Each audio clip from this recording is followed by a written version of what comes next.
So Ben, what is smoother and silkier and more powerful than a V16 engine? That subscribe button, when you click it, the sound that it makes is just the most redeeming sound I've ever heard. So if you click it now, you'll be sure to see our next video.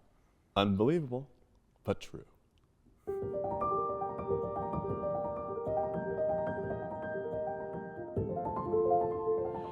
One of the most exciting stories in our exhibition, Early Landmarks in Automotive Engineering, is something that has always captivated me: the great cylinder wars of the 1930s in the USA.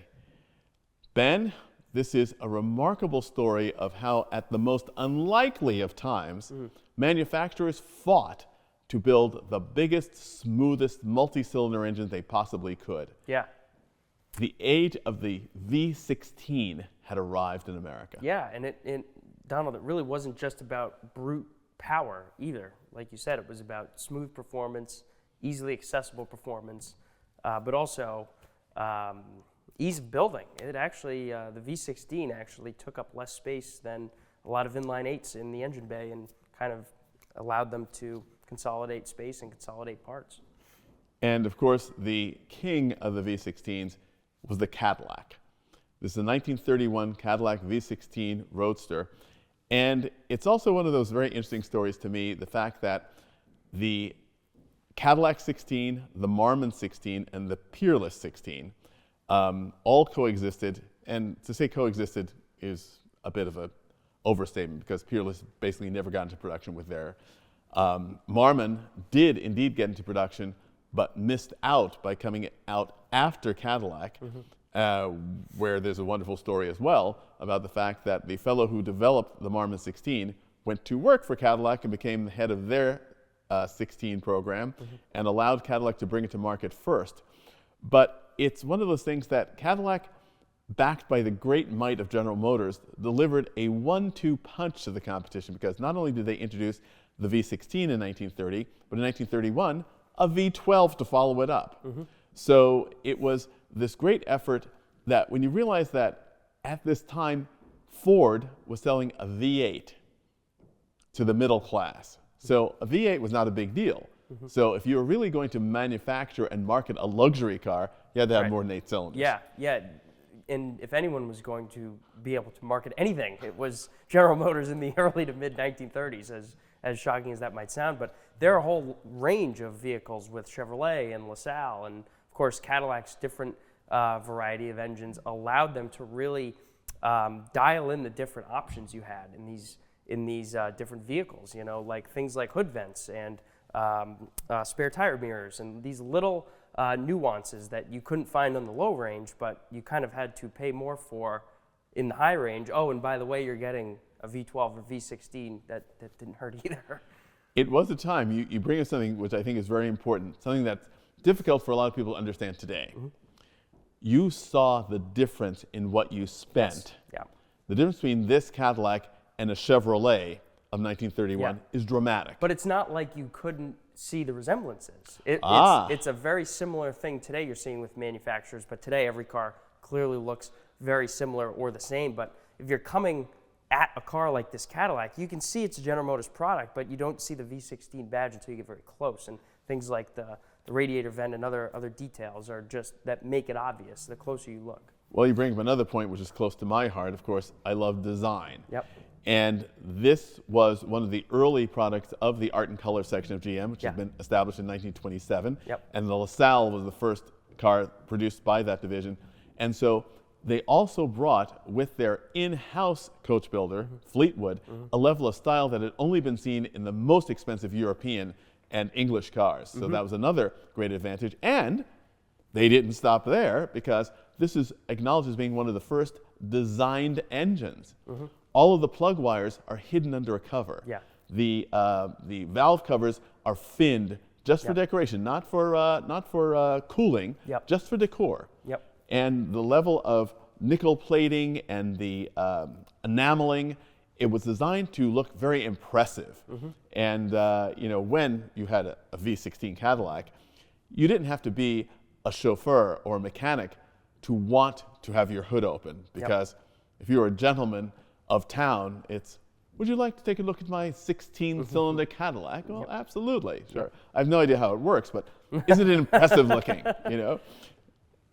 And it's also a great statement to the fact that much like the momentum that happens with an object already in motion, these cars were introduced at the very beginning of the Great Depression and actually saw great success in 1930 and 1931 model years, after which sales fell off like a stone, as you might imagine. Yeah. But interestingly enough, they continued to produce the V16 after they stopped production of the V12, because I think they still saw at the very top of the market a real space for a very special car that they could market and sell for a very large price. Although it is contended in some circles that they actually lost money on the 16s because it was just such an incredible style and position and prestige leader. Yeah. But nonetheless, it just had an experience that gave clientele the idea that, you know, if you don't have a 16, you have nothing. Rolls-Royce was forced to develop a 12-cylinder car to compete with Cadillac and Marmon. Right. It's amazing. And the Rolls-Royce, the Phantom 3, is by all accounts not a very special car. Right. The V12 in that car. But they couldn't keep selling their 8s when Cadillac and Marmon had 16s. Yeah. The experience of the V16 is noticeable. It is incredibly smooth. It's instant power. You don't have to work for it at all. There's torque everywhere. And it makes a difference when you're driving a V12. If you were, you know, a man of distinction in the 30s, it really was a V16 or nothing. I mean. And let's see the other, which should have been the pioneering V16, and a car that is very close to my heart, the Marmon 16. What a great car. Come on.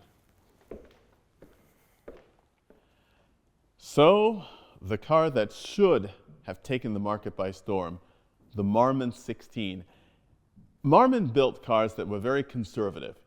They didn't have the style and dash of the Harley Earl Cadillacs, that's for sure.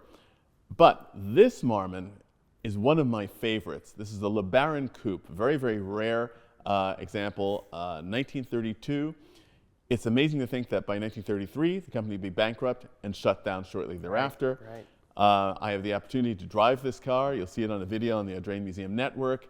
And Jay Leno and I also had this car in an episode of Mansions and Motor Cars. Yep. So this is sort of the 16 of my heart, my sweet 16.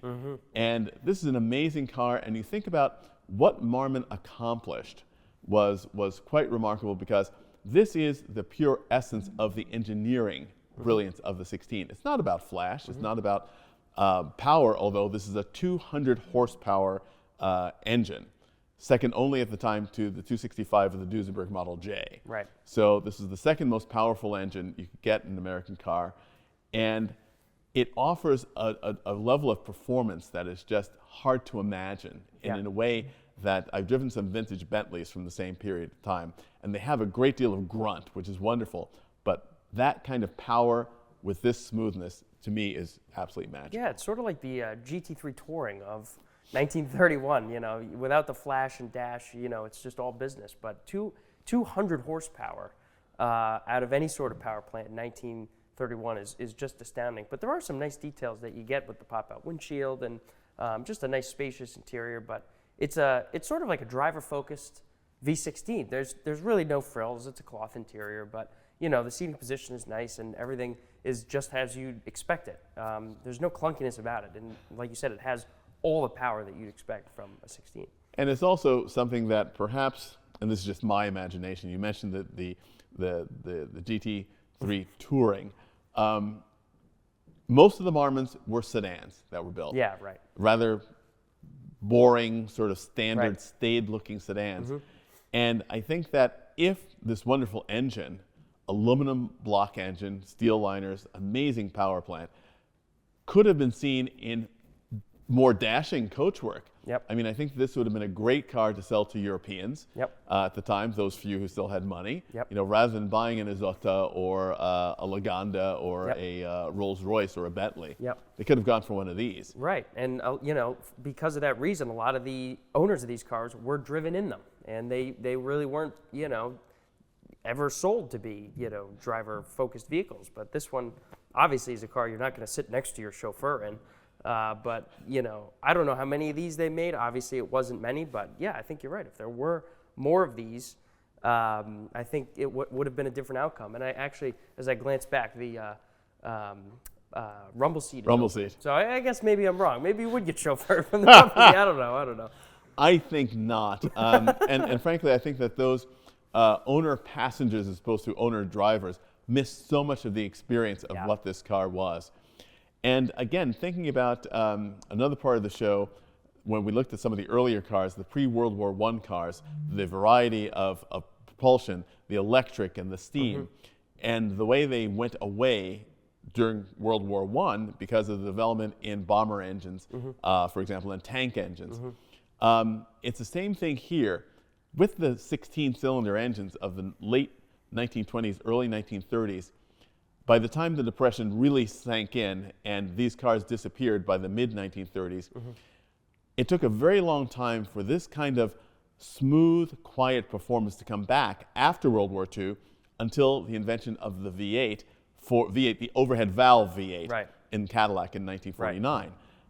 So it's also something that we talk about today a lot, the fact that the sort of the window of performance seems to be constantly shrinking. Today you can get the same amount of performance out of a 2-liter turbocharged 4-cylinder engine that you got out of a 12-cylinder engine in the 1960s.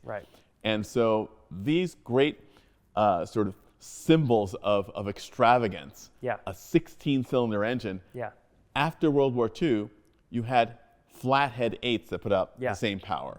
Well, you're right. The power outputs were very similar, and even still, you know, you can go buy any Kia Sorento and get, you know, the same amount of power. But there's something about the way that this delivers the power that you have to be in the presence of to believe. It is truly the Duesenbergs, the Packard 12s. They are silent. I'm talking.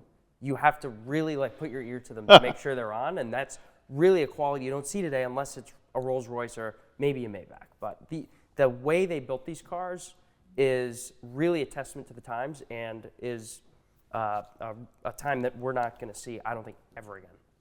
Well, we'll see what happens. We've got another video in this series for this exhibition to take us to the next step just before this closes down in 1939. This exhibition closes down in 1939. But come to the Audrain Automobile Museum, if you can, here in Newport, Rhode Island. Come to our gallery on Bellevue Avenue and see for yourself this amazing range of cars from 1886 to 1939 and witness for yourself the presence that these great cars of the cylinder wars have. Thanks for watching our video and keep coming back for more.